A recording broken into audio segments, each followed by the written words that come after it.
Welcome to Radio Express World News, presented by Vibha Ramesh, Los Angeles, United States.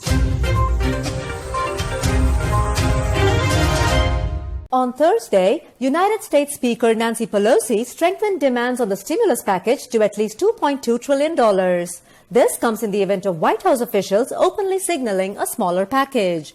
She said at a news conference that it's hard to see how we can go any lower when you see the great needs. However, White House Chief Mark Meadows dismissed the demand as an ultimatum and not a point of negotiation. The impact of the delay in federal aid is getting serious as new claims for state unemployment insurance fell last week, to which Scott Anderson, chief economist at Bank of the West, said, "The labor market is stalling. We're facing more headwinds, especially with the stimulus package delayed in Congress." Meanwhile, the West Coast continues to battle raging fires with smoke reaching as far as Europe. And a county in Florida, which credits itself to maintaining a very low number of infections, is now struggling under the ferocity of Hurricane Sally. The Category 2 storm hit the Gulf Coast on Wednesday, and several households were issued immediate evacuation orders. The evacuations, though, have raised concerns about the renewed spread of the virus. In the words of Commissioner Lou Monmay, as said in a briefing, "We've had challenges from hurricanes many times, but never during a pandemic." Moving on, Moderna, one of the forerunners in developing a potential coronavirus vaccine, released a document publishing information about its late-stage trials as well as the determining factors for the vaccine's safety and efficacy. According to the document, the efficacy of the vaccine cannot be determined in the first analysis of the trial data, and that sufficient information to determine its efficiency can be assimilated only after subsequent analysis. That said, the first analysis will be conducted only in December, and subsequent analyses are scheduled to take place between March and May 2020. And in Europe, a very serious resurgence of the virus is looming, as warned by the World Health Organization. Officials said that the spread of the virus could be contained by local measures rather than national ones. Commenting on the situation, WHO's Regional Director for Europe, Dr. Kluge, said, "We have a very serious situation unfolding before us. Weekly cases have now exceeded those reported when the pandemic first peaked in Europe in March. Although these numbers reflect more comprehensive testing, they also show alarming rates of transmission."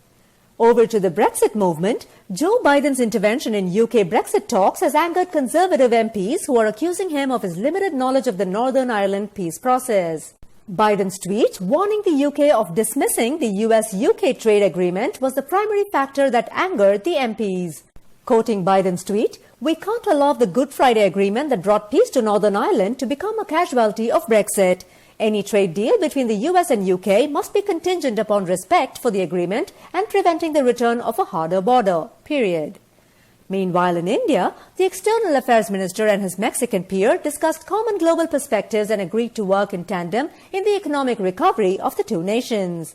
In a bid to show their displeasure and apprehension on the three ordinances, farmers in Punjab have announced a rail roko movement scheduled between September 24th to 26th. As of today, India's total caseload of COVID-19 cases surpassed the 52 lakh mark with 96,424 infections and 1,174 deaths recorded in the last 24 hours. In recent days, several more Jewish pilgrims were stopped at the Ukraine border owing to travel restrictions that are in force along the border between Belarus and Ukraine. This has led to a long pipeline of Hasidic Jewish pilgrims along the border, which has been closed since last month. On Thursday alone, there were at least 2,500 pilgrims at border crossing points. A large number of pilgrims arrived from Israel, while some others traveled from the United States and France. Ukraine authorities said that they had kept the borders closed to help curb the virus, as also to avoid an influx of pilgrims into the country. With thousands of worshippers flocking the city of Amman, authorities feared a rapid spike in infections. As of Thursday, Ukraine reported 166,694 cases, out of which 20,183 were recorded in the past 7 days.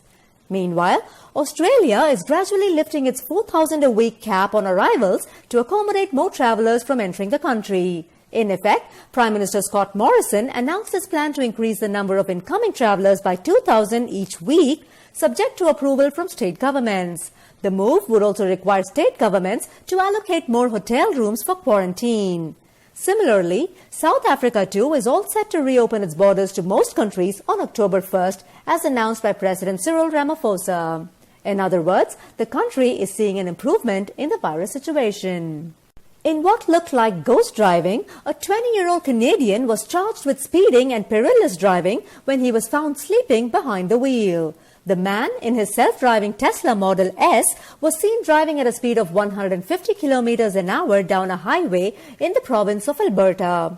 In the words of the Royal Canadian Mounted Police, the car appeared to be self-driving, traveling over 140 kilometers per hour with both front seats completely reclined and both occupants appearing to be asleep.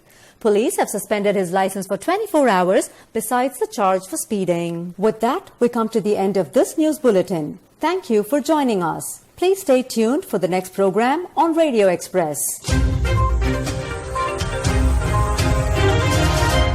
To receive Radio Express English news and English programs in your WhatsApp, please send a WhatsApp message, English programs, to 90727 95547.